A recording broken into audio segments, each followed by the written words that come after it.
Inside, coming to you from Beijing on CCTV News. I'm your host, Tian Wei. Developers of driverless cars paint a picture of seamless road safety and stressless travel. But there have been some high-profile accidents involving self-piloting vehicles. Will wide-scale switching to autonomous vehicles ever be a practical reality? And contemporary literature, an old China hand, introduces us to the country's avant-garde movement and the insights it offers into Chinese culture. We begin today's show with the rapid development of a new technology, driverless cars. Autonomous cars are no longer the stuff of idealistic dreams, but tangible reality. Self-driving cars are now in the pipeline for a large range of technology and automotive companies, including Google, Tesla, and also China's internet giant Baidu and some of the others. But how might it change driver behavior? How to make sure it can be safe? We will go back to our discussion, but first take a look at this. Driverless cars are on the way. It's hoped this new technology could reduce accidents and improve traffic flow. Google unveiled a brand new self-driving car prototype in 2014. The first company to build a car with no steering wheel, accelerator or brake pedal. There's no steering wheel in the way. Ford has also released its own self-driving research car. And last year, Swedish automaker Volvo unveiled its autonomous vehicle. It's what you dreamt about as a child, that you would be able to go in autonomous driven cars. And now I'm actually experiencing it. It's awesome. The US and Europe lead the race to develop self-driving cars. But now China is also catching up fast on the technology. China's Chang'an will launch a self-driving model into the market within 3 years. We think that in terms of reliability and degree of maturity, it's already pretty good. Internet giant Baidu was given a license to test their autonomous driving systems on Californian roads. This has moved the firm one step closer to their ambitions of launching its first driverless vehicle in 2018. China's Le Echo unveiled an electric autonomous vehicle earlier this year. The firm claims its concept car, called Le C, will surpass Tesla's Model S in all aspects of performance. So as to make possible a unique model, a revolutionary product, and whole ecological system that can represent the future's traffic ecology. However, many questions about this new technology remain. Car's doing it all itself. What I'm going to do with my hands down here. It takes all the stress out of it. Joshua Brown posted 25 videos on YouTube showing off the car's self-driving feature. But Brown was killed in May when his Tesla collided with a truck. The Tesla was in autopilot mode when it failed to detect the white truck against a bright white sky. The crash is raising concerns about the safety of self-driving cars. Experts say one day self-driving cars will be safer than cars driven by humans, but that day is likely still years away. New technology, new revolution, and still in the early stages. For now, we just expect the technology could completely transform our roads of the future. And for more discussion on driverless cars, we are now joined in the Beijing studio, Jay Huang, founding partner of J Stone Venture and former managing director of Intel China. Welcome. Also joining us in Beijing, Samuel Shufa, design director of Akana, that's a car design, engineering, and prototyping company. Welcome. In Washington, D.C., we're having Levi Tillman, who's managing partner at Valence Strategies and also author of the book, The Great Race, The Global Quest for the Car of the Future. Meanwhile, in Tokyo, we're joined by Mr. William Saito, special advisor to the Japanese cabinet and also founder of Intercur, an international technology consulting and advisory firm. Gentlemen, welcome to the four of you. We have a very strong panel. Obviously, this is a very strong topic we're going to handle today. How far are we, Mr. Shufa? I have to ask you this. From the real driverless cars in our real life? Well, as you know, recently some deadline have been set. Ford has announced that they will make a car that will be in the production in 2021. So this is a commitment and they will get there. So when we talk about 5 years, we are definitely going there. That said, we have in one hand a lot of innovation here and a lot at stake, and many people will want to talk about it because their company is basically founded on this very principle of innovation. Some others will still remain silent because this is competition. So at this moment, you have really two different scenarios for very different goals of different companies. Mr. Tillman, you talk about the future of cars. So 2021 possibility? Yeah, I think that's a very realistic date. In fact, there are a number of U.S. companies that are aiming for pilot projects where they'll have driverless chauffeur programs in various cities around the country by then. We already have Uber that is testing driverless taxis in Pittsburgh, and just last week I wrote an op-ed for the New York Daily News suggesting that Brooklyn do something similar. But at the same time, of course, the safety issue is the most important one. When particularly it is driverless cars, people look at the number very closely. Mr. Tillman, if you want. Yeah, well, it's true that safety is an issue, but by and large, the accidents that we have on our roads are because of very human mistakes. Humans text when we drive, we drink and then we drive, we get distracted by a pretty face or by something interesting on the side of the road, and that's what causes most of our accidents, about 94%. So there's a very real possibility that driverless cars will be able to dramatically reduce the number of accidents on the roads. Mr. Saito, I'm not sure whether you will be distracted when you're driving by a beautiful face, but are we distracted by some of the debates that we're having now in our general society in terms of safety and some of the other social issues for the general principle, eventually 2021 have real driverless cars? You know, I think that one has to look at the bigger picture. If you look at the millions of miles that driverless vehicles have already driven compared to the accidents that we've had, while that's not very good news in and of themselves, as a totality, it's clear that driverless cars are already much more safer than human vehicles or human-driven cars. But one has to be careful with semantics because obviously driverless and true driverless has different meanings. But I think the technology at where we are right now with the assistance that it provides, it clearly enhances safety. Where is Japan now in that regard? Mr. Saito, briefly. Well, I mean, this is actually a very key concern for Japan, just because we have a very aging society, yet taking away the license from a grandparent is not a very good idea. They want to be mobile, they want to drive their cars, but as we age, we're not as quick, our reflexes aren't as nimble as they used to be. And so for a society like this, where we have automation and assisted driving, it's very critical for the near-term future of a country like Japan. Well, Mr. Huang, I know China has almost the same level of fascination about driverless cars as any country. There are so many different kinds of experiments going on with so many different kinds of Chinese high-tech companies. Are they close to where Mr. Shufa briefed us about the rest of the world? I think lots of Chinese companies already announced their plan for Baidu, Le and traditional car makers and like BYD, Geely, and etc. You name it. Almost everybody has their own plan. And also, as we know, like Volvo has been very active at the leading edge, and Volvo by now is owned by the Chinese car maker Geely. So quite a lot of activity. But where are they now? I think they are. Which stage?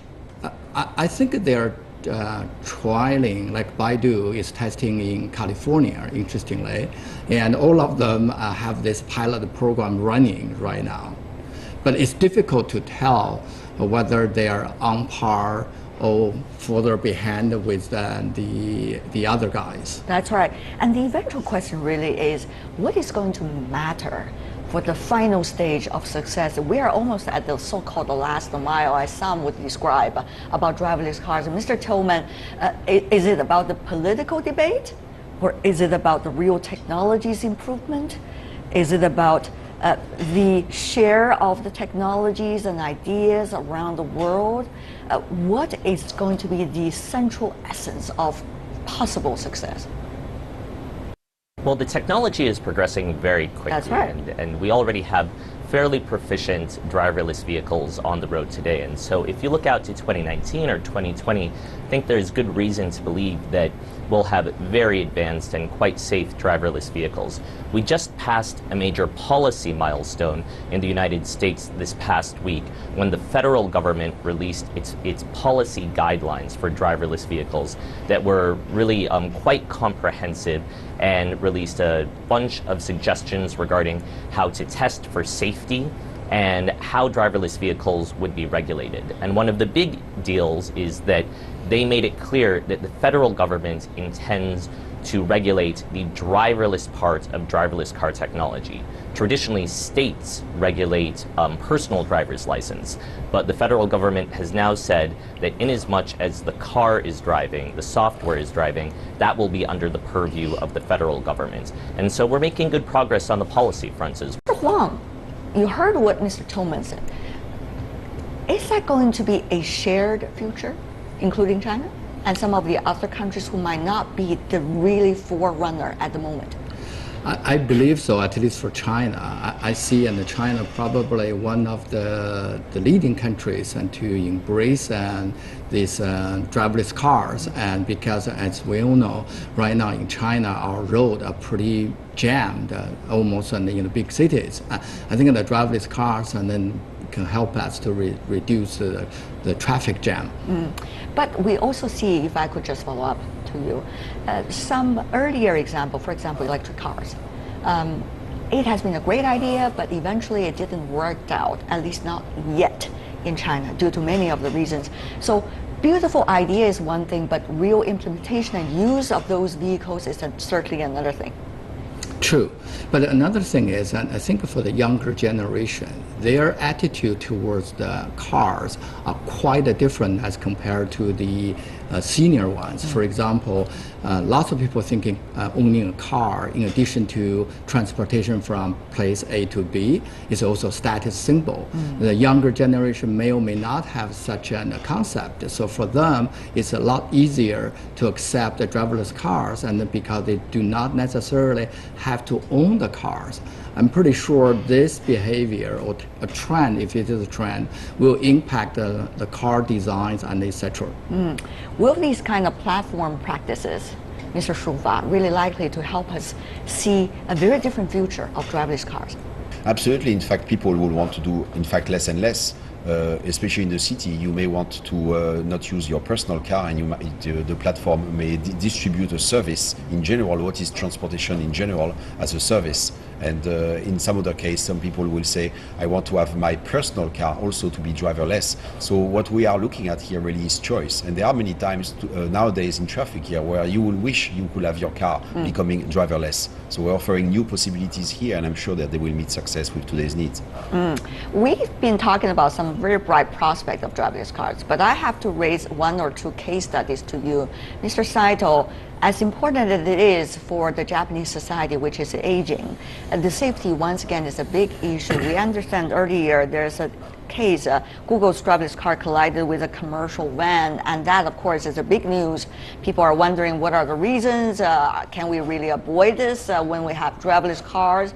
Do we know all the details now to avoid accidents, even though the rates of accidents for driverless cars is much lower than real person driving a car?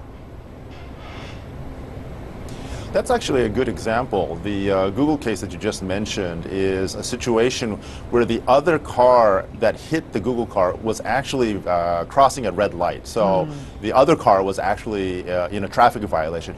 And in fact, the Google car had noticed this and braked, just not fast enough. So with this said, I think that it's not possible to get rid of all accidents.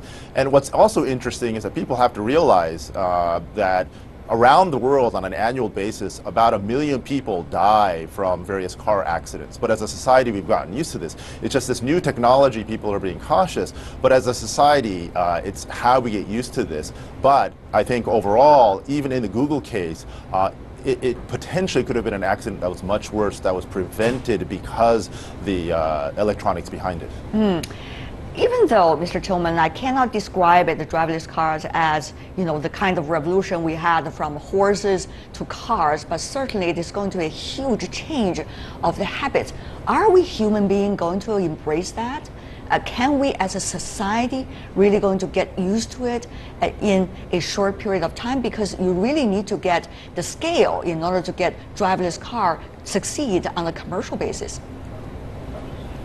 Well, I do think it's going to be a revolution that's as profound as the move from horses to vehicles, because our entire society right now is based on a model of personal mobility, and we're transitioning from that model of personal mobility to a model of mobility that is going to be much more driven by transportation network companies like Uber and Lyft and Didi. And what those companies are going to do is they're going to push a number of different approaches to transportation technology that are fundamentally different from how we operate today. So first of all, they're going to try to put as many people as they can into one vehicle, which is much more efficient, which is going to dramatically increase the efficiency of the capital utilization of the industry, and that's going to be done through pooling. The second thing is they're going to reduce costs by eliminating the driver and swapping that out for driverless car technology. And that's going to mean that we'll have a system that's autonomous. And finally, because electricity is cheaper as a transportation fuel than gasoline, even in this relatively low oil price environment, they're going to transition our fleets to electric vehicles. And that is going to be massively transformative, not just for mobility, but for markets like the automotive market and the oil market that are both going to see a significant contraction in demand. So this is going to be a revolution indeed. Going to be revolutionary indeed, in your words. But Mr. Tillman, you seem to build your theory based on a foundation that these kind of network companies, including Uber, China's also Didi, is likely to change the overall business environment. You might argue so. However, others might not necessarily believe so, because as Mr. Huang earlier mentioned, some of the traditional car manufacturers, they're also trying to drive the changes in the driverless car trend. So how are we going to see the competition between these two camps and their competition's impact on the future of driverless cars? Finally, I asked a great question. Great, Mr. Tillman, please answer that. Well, so I don't think it really matters whether it's Uber or whether it's General Motors or whether it's Chery that is managing a fleet of driverless vehicles. The important thing is that transportation, as it's currently configured, is a very inefficient market. People buy cars for reasons that are not necessarily rational, for things like acceleration and horsepower. And the way that they utilize cars is also incredibly economically irrational. On average, a vehicle is utilized maybe 4% of the time. And so it doesn't matter if GM is running the fleet, or if Uber is running the fleet, or if Didi is running the fleet. They're going to want to increase that utilization to as high a percentage as possible, and then put as many people in each car as they can. And it's the application of what we at Valence Strategic called fleet logic to make this very inefficient and irrational transportation sector much more efficient and much more rational. That's the thing that is going to be truly transformative. Well, Mr. Shubai, I have to say, maybe for some people, transportation is all about efficiency. For the other people, it is also about, well, my lifestyle. It is also about see how much wealth I have acquired. It is also about how about having more faith in front of my peers. So will driverless car be able to satisfy all of these people? Well, we're talking about this national and also generational change. Exactly. As you said, I think the car is actually a choice, and because these cars usually they are an avatar, and people try to project themselves, especially in China, in Shanghai. I don't have a car. In other cities, I have a car. I don't need a car here. Most people who have one is because they want to have face. It's a dachi. So okay, they buy a car. It's not more practical to have your own car. But then again, it all comes down to the design. What does it communicate? How people will be perceived in a driverless car. Just today, I've seen a scooter that was electric passing by with a big exhaust pipe. Of course, it was useless. So the creativity of people We don't want to offend we'll many of our still- viewers who have those surprise. kind of vehicles, but go ahead. In fact, this is more the kind of revolution, I would say, of the mobile phone. Everybody used to have a phone. Everybody knew what it was to use a phone. But mobile phones have really changed our life. We do so much more with it. And we are producing so many more of them. But you are changing the debate to a way that I can even ask this question to Mr. Huang. What about bicycles? I mean, if we talk about practicality in the city of Beijing, you just ride a bicycle, right? You don't need to even have a car where you can just travel a distance of 2 kilometers or 3 kilometers, which is usually the distance people travel these days in a car. So if we bring, it's about convenience, we bring, it's about environment, we bring, it's about lifestyle. What about just Phoenix Bicycles or Forever Bicycle, 2 brands in China? Well, that's true, and the bicycle does have its own advantage and in modern cities. I understand I put you in a difficult spot, but sir, go ahead. But on the other hand, for like driverless cars, and people can sit in the car, do a lot of things which you cannot do when you're riding on a bicycle. I can see that definitely is a benefit for driverless cars. What do you make, Mr. Saito, seriously, of the competition between these two camps, as we said, traditional industry and vis-a-vis these kind of network new trend companies? Well, I think, as the prior people have said, that the distinction is going to be irrelevant soon. But I think the bigger picture is that this is a total revolution that just does not affect those platforms. It won't just be left at the automakers. For example, if true driverless cars become prevalent, even city planning needs to be reconsidered. Concepts like parking garages and gas stations we no longer need. And so these things have a bigger effect, and this is, in a sense, truly revolutionary. Sure, I think what's going to happen, though, is there will be some people who buy cars for the appearance and so on. And I don't know if this metaphor works worldwide, but I always throw this as akin to those who drive or ride the Harley Davidson motorcycles on the weekends. They're interesting, there's a subset, but I think it falls really to more of a hobby versus mainstream. You brought up an excellent point, which is what about all the infrastructures, the policy frameworks that has to be catering eventually if driverless cars become a large scale phenomenon. Mr. Tillman, are we seeing any trend besides some sporadic cities? Well, one thing that's pretty exciting about driverless vehicles is that not only will TNCs utilize them much more efficiently, but they're going to be utilizing the infrastructure in our cities much more efficiently. So if you look at a smoothly functioning highway, only about 6% of the road surface is occupied by vehicles at any point in time, and that's at full capacity. Driverless vehicles will be able to safely follow at much, much closer distances to each other. So you could potentially see that utilization rate rise by a factor of 10, which would mean that you could fit 10 times as many cars within the same within the same highway space. And that means that you can invest less in building new roads. And perhaps you can take some old roads out of commission and use them for other purposes.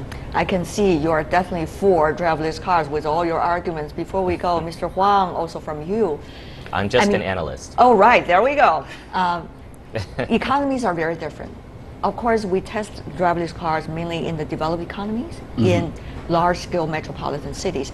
But even in a country like China, which is a rising country, it still has rural areas, so-called backward pavements, and also the real big roads that you have seen in Beijing and Shanghai. Will driverless cars be able to cater to the needs of all these kinds of different kinds of economies, not just the elites in a few cities around the world? I think it's a lot of new challenges for China to get driverless cars, and for example, regulation and in the current traffic laws. And say, for example, if you're a driver, you hit a pedestrian, even the pedestrian is violate traffic law, it's still your responsibility, things like that. And also on our road, even in the big cities, a lot more jammed. So it's a lot more challenges for China to embrace these driverless cars. That's for sure.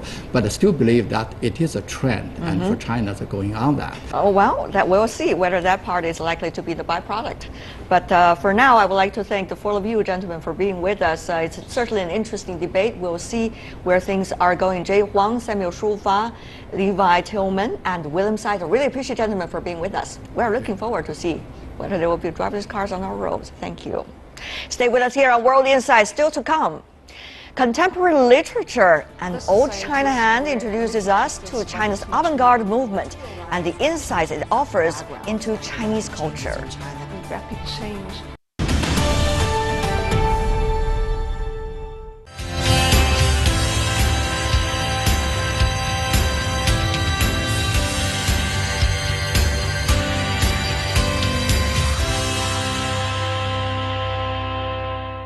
I'm Tian Wei, you are watching World Insight. Next, we turn to Chinese literature. The long history of Chinese writings has been celebrated all over the world. The group of contemporary writers emerged in the 1980s and became leading figures of what became known as the Chinese avant-garde movement. The genre has been widely recognized on the international stage and counts Nobel Prize winner Mo Yan among its members. The works of these modern masters provide a real insight into China of today. Let's take a look at some of the big names of the movement. The 1980s saw a group of young writers shake up the world of Chinese literature.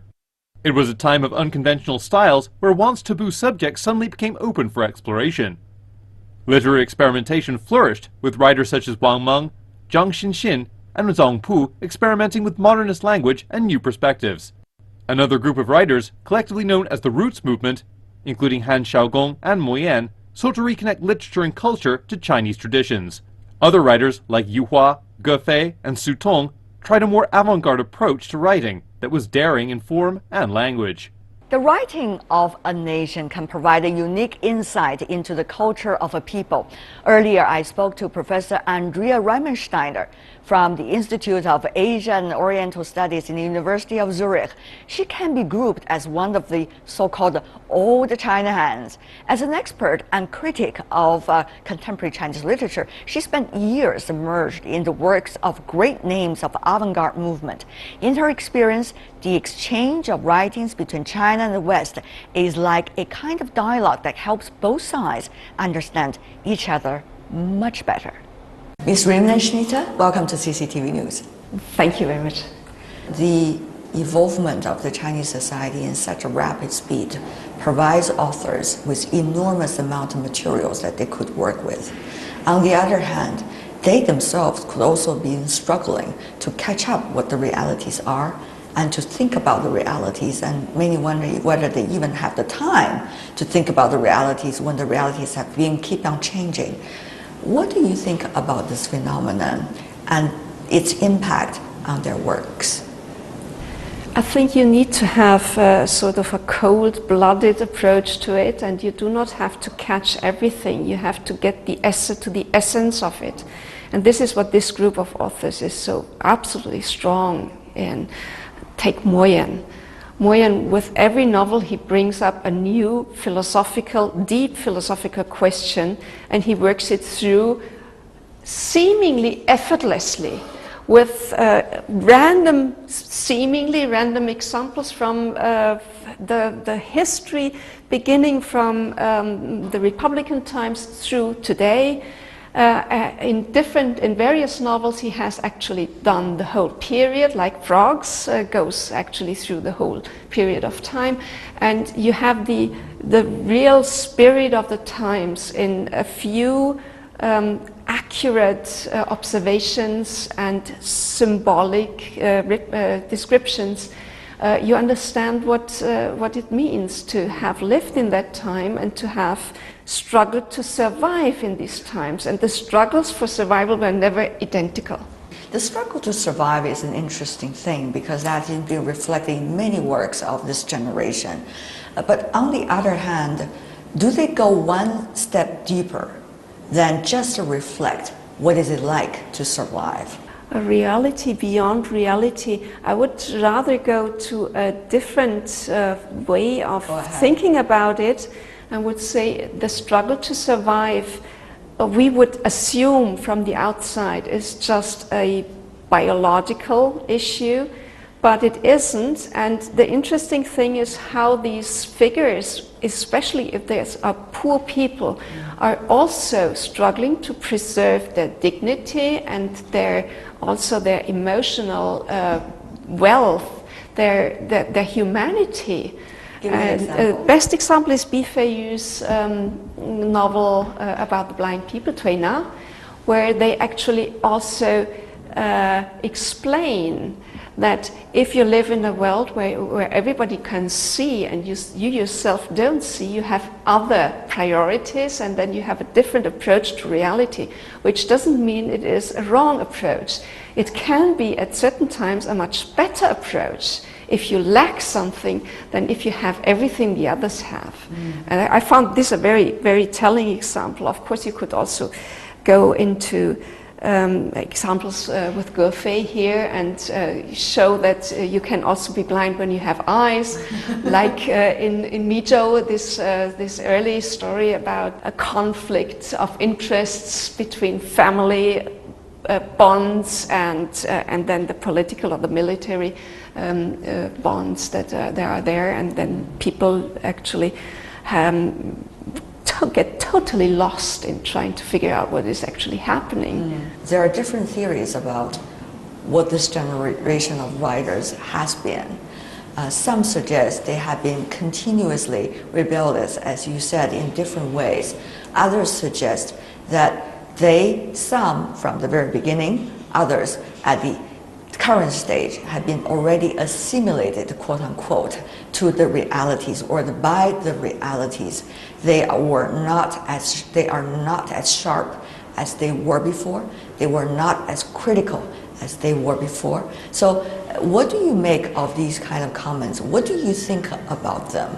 Or actually they're very different. Help us to understand this. I would say they are addressing problems differently, but from the point of view of what needs to be done. This is a value judgment, I think. And I would say that when they were beginning, they were just still very much in the revolutionary mood, and actually addressed the revolution with the same set of attitudes that they had learned in their youth, whereas now they are deeply, deeply critical of everything that has to do with the aesthetic notion of the sublime, which global modern culture is actually addicted to. So it's the high rises and the impressive emotions, the scandals, everything must be big and shocking and overwhelming. And I have seen many of these writers of this early generation turn to deeply raising deep doubts about the sublime. And the best example here would be a poem by Sichuan, when he describes a journey with friends where they climb a mountain, and then there is 我们决定, 我们决定, 我们决定, and they have to decide at every single step to do something differently from what they are expected to do. And this is a soft poem, but it is absolutely provocative, because it shows us how much it takes to just simply do something differently from the others. These writers have become big names, or shall I say huge names, not only here domestically, but also on the international stage. After all, some of them even won the Nobel Prize. How much would that change mean to the contents of their work, to also the exposures they could have, the rethink of their own works, and that's reflected in their future plans or the current works they are working on? China had a big advantage until modernity came, because writers or intellectuals, literati, the educated elite, was very important. They were the mediators between the political elite and the people. They lost this after the Cultural Revolution. The 1980s were the time when they were really prestigious, and then the 19th came, and it was all about money making. And I think what is happening now brings them back to a very important position in society. And this is an advantage that actually these writers and their society have over other societies where literature still struggles much more. Well, it is bringing them back to the center stage, but whether they're fulfilling the role of standing on the center stage is another question. But they're doing a very good job, if you ask me. I mean, Mo Yan was one of the most difficult Nobel Award winners that this world has seen, and he has been absolutely patient with these rumors, and he has been very sharp and has made very clear how he understands his function, and I think he won a lot of respect also worldwide for how he coped with it. Some of these writers have already become millionaires, or 10 and 20 millionaires in China. That's quite impressive. Material life changes, it's okay. Will that have an impact, or have you observed their changes as a result of this? And also, have their observations and thinkings of the society that they are having stayed, rather than further moving on to what China is? That's a very interesting question to us. You're now going far into the future with what you ask. I think the money side, the financial side of the enterprise should really, as you said, not really bother us too much, because should not, but has it? Hard to say. As long as novels like Di Qitian come out, I'm not worried. I think as long as the authors do not lose sight of where the real problems are and name them and address them in such a actually also aesthetically satisfying way, then I'm not really too worried about literature losing its momentum. With respect to the future, I think Chinese authors are, because they have been exposed to so much and rapid change, are much more fit to look also into the future sensitively and with open eyes than maybe other societies who are still trying to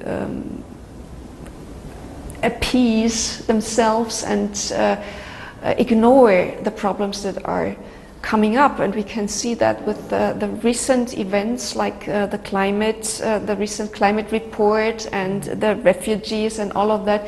It's always said that nobody expected this to happen, but why is that? Because we know it for a long, we've known it for a very long time. I think I haven't seen anybody saying anything like this in China to as a comment on a novel that describes upcoming events. Yan Liangke is doing this very often as something that they wouldn't have expected. How much do you think their works individually have been influenced by their reading experiences? A lot of their reading experiences with China's opening up and reform have been dealing with foreign literatures and foreign literature giants. I remember, Su Tong talk about DJ Salinger, Garcia. These can be his inspirational, literature companions, shall I say. How much do you think their work have been influenced by foreign literature, especially translated foreign literature, both in language, in content, and the way of thinking of the structures and the techniques? I would like to encourage everybody to stop thinking about influence and rather speak about dialogue, because these foreign texts are actually intertextually intertwined with the Chinese texts. We find them all. Sartre is in frogs, and Kensaburo Oe is in frogs, and so we have polyphonious texts already, and it doesn't make any sense to disentangle. in order to say, oh, this is he took from this author and this he took from that author. There's also a lot of traditional Chinese literature in this new, which I like a lot. Give me an example. 红楼梦 comes up at every other corner. I wouldn't even know where to start. Then if you take a novel like 丰乳肥臀, Big Breasts and White Hips, there is actually there is a fusion of all the world religions in there, or say a marriage, a peaceful marriage of all the world literatures. So there's the Bible, there's the Quran, and there is the Buddhist canon in there. So you don't think actually it can be talked as quote-unquote influence, but rather a dialogue? I would prefer that term. Who is the stronger part and who is the weaker part, quote-unquote, if you can categorize like that in this dialogue? I would say that there was a time, for instance, during May 4th in the 1920s, when it was certainly a asymmetrical phenomenon, and the sadness of this asymmetry was also written into May 4th literature. But this is not the case now. This is a happy encounter now. There is a real exchange of symbols, of views, of values, and so I would no longer talk about asymmetries. I would say it is productive. My final question to you is, can these authors really transcend borders and cultures?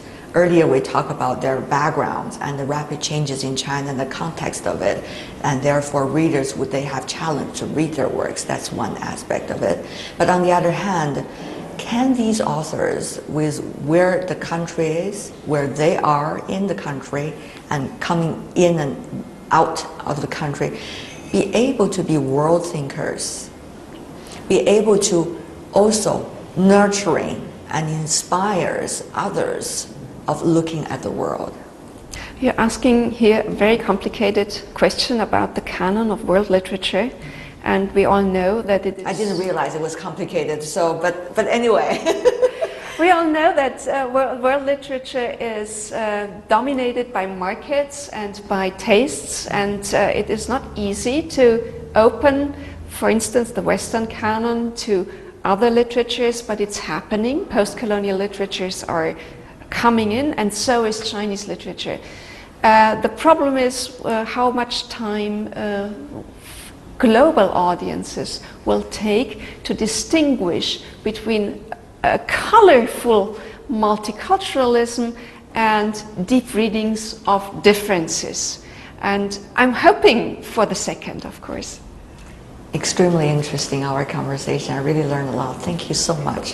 Thank you for having me. Thank you so much. Well, that was my chat with Professor Andrea Remensteiner on her understanding of contemporary Chinese literature. And that is all the time we have for today. If you'd like to see more of our program, visit our website. Just type in World Insight CCTV News into your search engine. You'll be able to find us. Or you can also check out our YouTube channel. From me, Tian Wei, and everyone on the World Insight team, thanks for watching, and tune in again next time for more insights from across China and around the world. Good night.